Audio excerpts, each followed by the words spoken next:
always seems impossible until it is done. Beneath this mask there is an idea. There was once a dream. There was a dream that was wrong. You got a dream, you gotta protect it. Mustn't be afraid to dream a little bigger, darling. Don't ever let somebody tell you you can't do something. Just keep swimming. Why do we fall, Bruce? So that we can learn to pick ourselves up.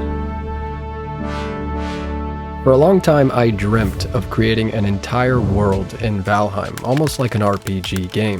One that anyone could play for free without any mods, so just a simple world download. After a lot of time and easily over 1,000 hours of hard work, that finally became a reality last year. And with all of the kind words and interest online, I knew that despite anything that might slow us down, it was just the beginning.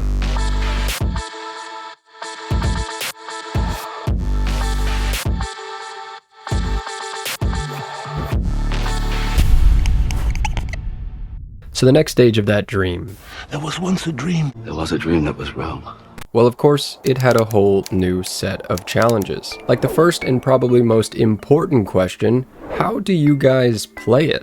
I mean, it's all the way at the end of the 50-hour-long adventure map. What if you haven't played the whole story? Or what if you don't have your old character anymore? Honestly, for a moment, I was thinking, like, how is this even going to work? Well, eventually I decided to make this expansion completely separate from the main story, except that it starts where the main story ends in the final secret end-game location. So for those of you that have made it there and are ready to go, you can pick up where you left off without having to go backwards to do more story because the main story has not been affected. But if you don't have your character anymore, then you can join everyone else that hasn't made it there because this time I've made you guys a second world save download, and I've moved the Ashlands entrance to a spoiler-free location somewhere else. And of course, you'll need to be caught up to where you should be at this point with loot and leveling, so I've made you a pre-leveled and geared character that should catch you up completely. So, everyone that wants to try out the new expansion can try it out, which is great. And also this means more feedback for us, which means we can fix it up and make it perfect. And then finally, this gives us some time to go back and now finish the rest of the map. So with the hardest decision out of the way, it was time to continue the adventure map development, which of course ends with the Ashlands expansion, where I've taken a whole new approach to level design. But for now, let's pick up the story where I left off last time here on the channel. But first, here's a sneak peek of the Ashlands.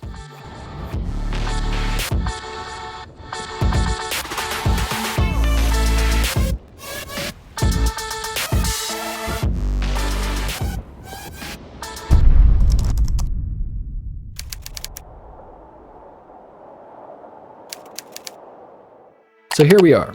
Right here, the map is fully playable. Yay! But that's really it for good news. The bad news is, at this point, I've completely run out of builds from my YouTube channel. Builds that take days, or even with the new Ashlands environments, sometimes weeks of tweaking. Then Dakar and I had also run out of custom game mechanics without getting into ones that would require players to use mods. So to create a new and even better map expansion, still without any mods and still free of course, and without any builds or any custom mechanics left to use, well, it would take time. Conversation after conversation would happen before eventually I had enough builds started and we had enough breakthroughs with fields that a new update started to seem possible. By the way, fields and data are how we use mods to edit pieces in the game to do fancy things without players needing to use those mods to experience those things. So it's been a few months after the last big update, with now some builds started and some new mechanics with fields, but here comes the bad news again. But also kind of the good news. This is when a huge Valheim update arrived, the Ashlands biome. These biome updates don't come out often, so it was exciting, but the issue for us is that they also bring all new, well, everything. Food, enemies, pieces, locations, spawners, mechanics, VFX. So very quickly, everything stopped, and the new mission became learning what we could do with the new Ashlands update. So I started exploring, experiencing the new weather conditions, approaching the new enemies, and checking out the cool new lava. By the way, it turns out that lava is like dirt. Yes, dirt. I'll try to show you in just a minute, but next came the back-end research. I needed to explore the new items hidden in the game's console, which I even shared a video or two with some things I had learned. And I needed to read up on the wikis to learn enemy weaknesses, weapon strengths, so on and so forth. Not to mention, with over 100 new pieces, there were endless possibilities with new fields and data. Now, unfortunately, right around now is when another problem had reached critical mass. We were getting a lot of the same feedback from new players that was thought to be fixed with other updates. But nope, game design is not easy. Who would have guessed?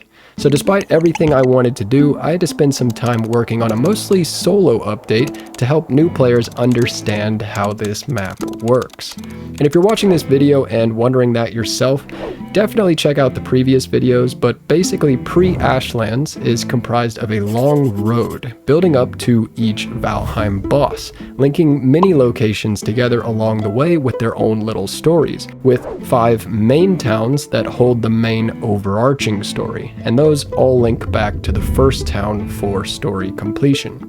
So for this update, along with major updates to the README, a lot of miscellaneous map fixes, and a few new locations, most importantly, I added tutorials along the first road leading to Ecthir, so that new players could better understand how things worked.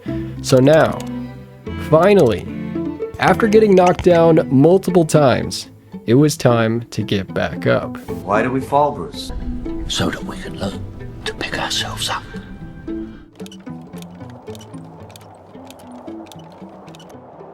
Alright, now that we're caught up on the story, let's talk about this expansion. Now, I've been obsessed with the level design for this update, and there are kind of 3 categories there. The first and most important one in an early access game is the delicate balance between performance versus how much you can create in any one area. Testing for this was already started in the Black Skull Lagoon, the final of the 5 towns. You can see it's made long ways. This is designed where, at least on either end, the opposite end won't be loaded in. A good example of this in the Ashlands expansion would be the main area you land in right away. So unlike the old follow the road forward type of story pre-Ashlands, this is now a brand new story that often has future areas visible but not yet reachable. These are along the long line, instead of having them spaced out along the long road. This way you get a more immersive experience and you don't have breaks between action, which I've got road updates planned in the future to fill in those long gaps. But wouldn't this mean performance is worse with everything on top of each other?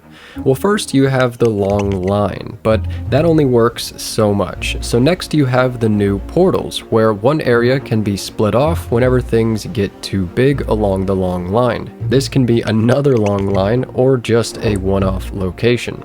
Like for example, above the main area, this cave here is a one-off location and contains the bulk of the Charred Fortress experience away from this long line for performance, and just simply ends up coming out right above where you went in. Combine the long line strategy and the portal strategy with some better optimized Ashlands pieces found in the console, and you have maximum performance for point number 1. The second thing I've done with level design is giving more choices on exploration within each area. So for example, there are now alternate paths and hidden loot that are often both visible in some unique way or even indicated by lighting. This plays into player psychology and trying to create an experience that provides lots of choices and a fun, diverse time, while also hinting at what I would like the player to find or the order that I would like the player to do things in. So basically there is a path with one way through at times, but many ways to explore and figure out that way through. Now with more ways to explore, that means you need more things to block the player from cheesing a location. I love that term. I like to think of this as my own form of New York's supposed hostile architecture, except where they are trying to keep people from loitering in certain areas, like outside businesses. I have certain architecture that is designed to stop a player from simply skipping a whole area. Sometimes that's with a dirt wall and a little see-through window so that you can see ahead. Sometimes that's with locked doors that require keys, and sometimes that's with invisible blockers. With invisibility though, it's usually just a matter of keeping the player from unnecessary deaths. The final thing I worked on with level design was using Gizmo mod, which adds more angles and more rotation. I use this for getting a ruined and ancient type of vibe. This means a lot of fallen over things and rubble, so a huge part of this was not getting the player stuck on things all the time, or even potentially killed because they're stuck on something. So even when the floor has fallen from above here, for example, instead of being in the way on the ground, it ends up providing a ramp which still gives a ruined look and also gives a way to smoothly explore from one area to another. So enough with level design. Have you ever thought about how it's kind of cool that you need to defeat the Elder to get the key for the next biome? Or even with the Queen, you go all over the Mistlands to get the Sealbreaker fragments to craft your own key to get into the Queen's lair. So let's talk about some custom game mechanics, some new and some old, and one very big new one. So in this update with a breakthrough with doors, we finally have our own custom keys, and in one case even a multi-staged key. This is something we had already experimented with, and I've shown it in the past, but in short, we've used custom wards to block doors, with players reaching certain areas which would spawn damage and break those wards, or tool tier doors that would require the next level of tool in Valheim's progression to break through. Those were placeholders though, each with their own limitations. There have always been dreams of something more practical. You got a dream, you got to protect it. So here we finally have it. Due to this new field command, we can now make any door require any item in the game to open it. It even shows the player what item they're looking for and gives them a confirmation when they've used the correct item.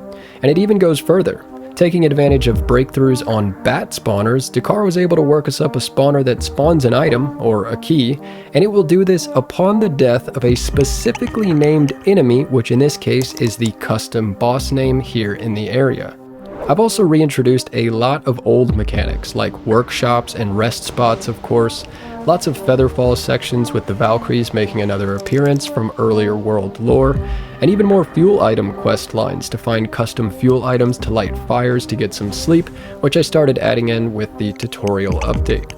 There are also breakable loot crates, which will be used more throughout the map in coming updates, 2 new maze styles that are much more open and easy to explore, Askven riding, an optional home base and portal for players that want a geared up spot to live in after story completion, and much more. Like for one, the visibility in the Ashlands turned out to be, well, pretty terrible sometimes. So we've got different forms of lighting for you guys. Then there is my brand new Soulstones mechanic and Dakar's brand new gemstone farming mechanic. So in Dakar's lava refinery, you can farm gemstones to upgrade whichever weapons you choose to gemstone weapons, which I'm sure he'll talk about in his video, but no matter how many gemstones you farm, you will be held back by how much metal you have available in the lava refinery workshop. So throughout the expansion, you will encounter soulstones, which will give you more metal and the ability to upgrade your gemstone weapons there, or the ability to get back to the lava refinery to farm more gemstones and upgrade them there. Speaking of lava though, yes, lava is like dirt. So just like a dirt path, you can have a lava path. For example, you can have lava waterfalls, or you can have lava taking over old structures. You see, where you have a tool for dirt, you can also make a tool for lava. Pretty cool. Or maybe you want a cool road texture like the different roads in the rest of the map. Well, hot paving is your friend. Or maybe not. Just keep swimming. And finally, we have a new boss fight, which each boss has a unique arena and some mechanics built in. Those are still works in progress, but this boss fight starts you up in the sky and has an upgraded 3-stage arena for you to enjoy. So no more spoilers. I think now you guys can understand the point. Everything takes time. infinite health for floating pieces, invisible pieces for barriers, pickable things that can't be picked, programmed keys to open doors, programmed doors to use keys. Can't open this door? Nope, gotta kill this guy to get this spawner to spawn this key to open this door. So on, so forth. But rest assured that I've got an idea. Beneath this mask, there is an idea. And I won't ever let anybody tell me that I can't do something. Don't ever let somebody tell you you can't do something.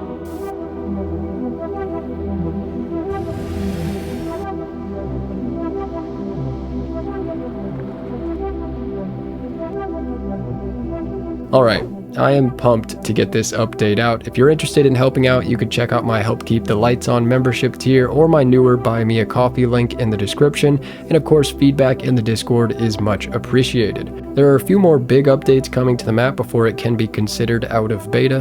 Thank you guys for your support and feedback. More coming soon on the next updates. So take care, and I'll see you in the next one.